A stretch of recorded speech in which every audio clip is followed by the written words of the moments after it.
Real মাদ্রিদের শিরোপার স্বপ্ন কি ফিকে হয়ে যাচ্ছে? বেতিসের বিপক্ষে শেষ মুহূর্তের নাটকে পয়েন্ট হারালো লস ব্লাঙ্কোস।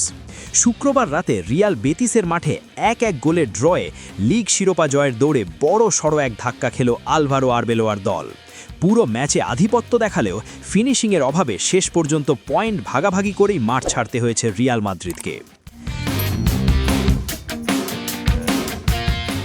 প্রথমার্ধের লড়াই, ভিনিসিয়াসের লিড ও লুনিনের বীরত্ব।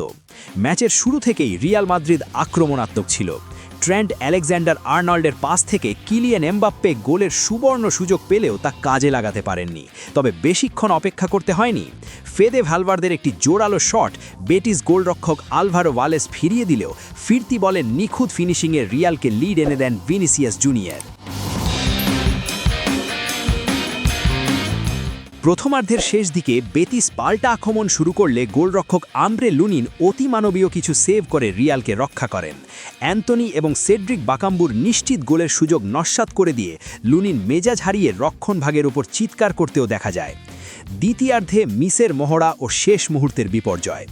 দ্বিতীয়ার্ধে রিয়াল মাদ্রিদ খেলার গতি নিয়ন্ত্রণ করলেও ব্যবধান বাড়াতে ব্যর্থ হয়।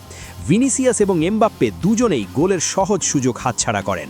বিশেষ করে কিলিয়ান এমবাপ্পে পুরো ম্যাচেই ছন্দে ছিলেন না এবং ম্যাচ শেষ হওয়ার 10 মিনিট আগে তিনি নিজেই মাঠ থেকে উঠে যাওয়ার অনুরোধ করেন।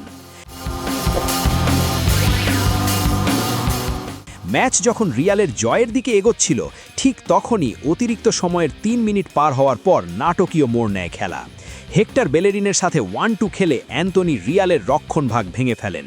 রুডিগার বলটি ঠেকানোর চেষ্টা করলেও সেটি পুনরায় বেলেরিনের পায়ে চলে যায়। 5 জন মাদ্রিদ ডিফেন্ডারকে ফাঁকি দিয়ে বেলেরিন নিচু ও শক্তিশালী শটে বল জালে জড়ান। পয়েন্ট টেবিলের বর্তমান অবস্থা, রিয়াল মাদ্রিদ বার্সেলোনার চেয়ে 8 পয়েন্ট পিছিয়ে দ্বিতীয় স্থানে। রিয়াল বেতিস গেতাফে এবং সেল্তা ভিগোর চেয়ে 6 পয়েন্ট এগিয়ে লিগে নিজেদের অবস্থান শক্ত করল। আজ রাতে গেতাফেকে হারাতে পারলে বার্সা শিরোপার দৌড়ে অনেকটাই এগিয়ে যাবে।